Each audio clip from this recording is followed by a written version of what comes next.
of my time. I thank the gentleman for yielding. I just wanted to respond to the notion that there were some communities that did not have use for this or had a pre-existing system. They're not obligated. This, again, is a voluntary program. It has embedded with it, at the suggestion of law enforcement, the ability to develop best practices if people want to use voluntarily. But the iPause system, which is the most sophisticated geolocation infrastructure available, it makes that available to local police departments, law enforcement agencies who want to use it. If they decide they don't have to use it. But if they're a community that decides it would protect the lives of police officers and members of their community, it allows them to do it. It allows them to avail themselves of best practices. It doesn't empower the Department of Justice. It doesn't force any prescription on anyone. It is a common sense idea. This is a public safety bill, as Chairman Jeffrey said, about what can we do to reduce the chance that members of law enforcement or members of the community unknowingly go into a place of danger. That's all, plain and simple. I thank the gentleman for yielding, and I yield back to him. Thank you. I yield back the balance of my time. General yields back. Who seeks recognition? I seek recognition. Who? I do. For what purpose does Mr. Gaetz seek recognition? Strike the last word. Gentleman is recognized. I'm unaware of circumstances where this particular solution would be responsive or helpful. It seems in a lot of these active shooter situations as if notice is not something that impairs any sort of law enforcement response. And perhaps I would stand to be corrected if there are circumstances that Mr. Cicilline would like to highlight for me as I consider how to vote on the bill.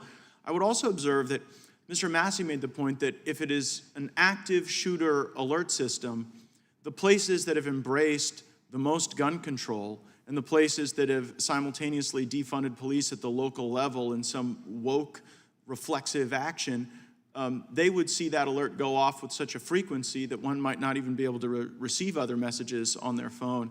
And then our colleague from New York, Mr. Jeffrey, said, well, what you're really afraid of is growing diversity in the country, which I found a little bizarre, because I don't think that what people are most afraid of in Chicago is diversity.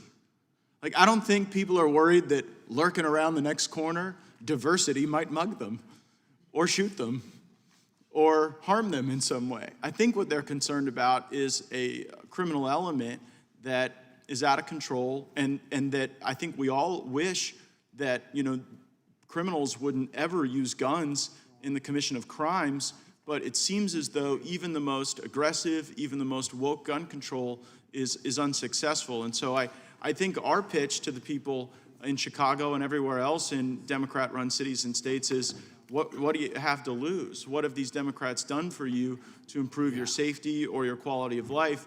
And their message to you is, be afraid of those who are afraid of diversity. Mr. Gaetz, will you yield? You asked a question. I'm happy to answer. I would on the factual. So I'll give you 4 examples, just I think where an active shooter alert would have made a difference. In February 2016, an active shooter in Kalamazoo, Michigan killed 6 people. The Kalamazoo Department of Public Safety issued a warning on its Facebook page, but few saw the post. The shooter picked up new Uber passengers for 2 more hours after the shooting before his ultimate arrest. In August of 2019, a shooter in Midland and Odessa, Texas, murdered 7 and wounded 25 people across 15 miles, including 3 police officers. Police had information on the shooter's description and location, but no way to effectively alert those in the area to take cover. In March of 2021, a shooter in Atlanta, Georgia, targeted 3 spas, killing 8 people over more than an hour, and was at large for 3.5 hours before law enforcement apprehended him. And finally, in April 2022, a shooter in Brooklyn was at large for 24 hours after shooting civilians in a subway station, and was caught after someone called police to report the shooter after hearing about the shooter's description in alerting systems and reporting. And finally, if you get back to Buffalo, Brandolyn Capehart and Shane Hill, both 20, pulled into the parking lot just as the shooter was exiting. Well, they described him as a white male in his late teens. I'm going to reclaim my time so that we can have a productive discussion on this. In those circumstances, before you get to Buffalo, is it your contention that if everyone received a notification on their phone of a shooter, that would have resulted in a more thorough and effective response? It would have resulted in two things. It would have prevented people from unknowingly going into an area of risk.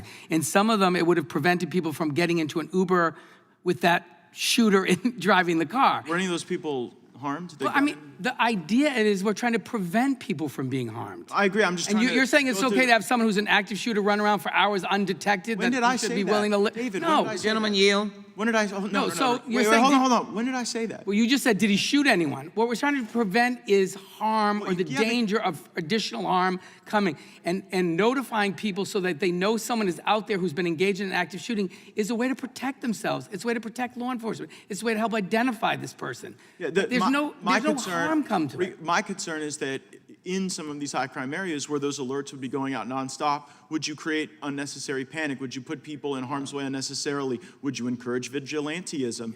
And so I ask those Yeah, questions I sincerely think- because I'm still trying to decide. Yeah, how I I'm gonna think vote the on this. reality is you want people to have accurate, timely information.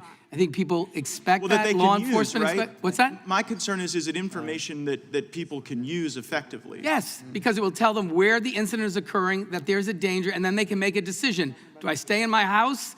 Do I go to the supermarket? No, it's a way of giving them information about where an active shooting is underway so that members of law enforcement don't unknowingly go into it and members of the community don't do the same. It's very simple.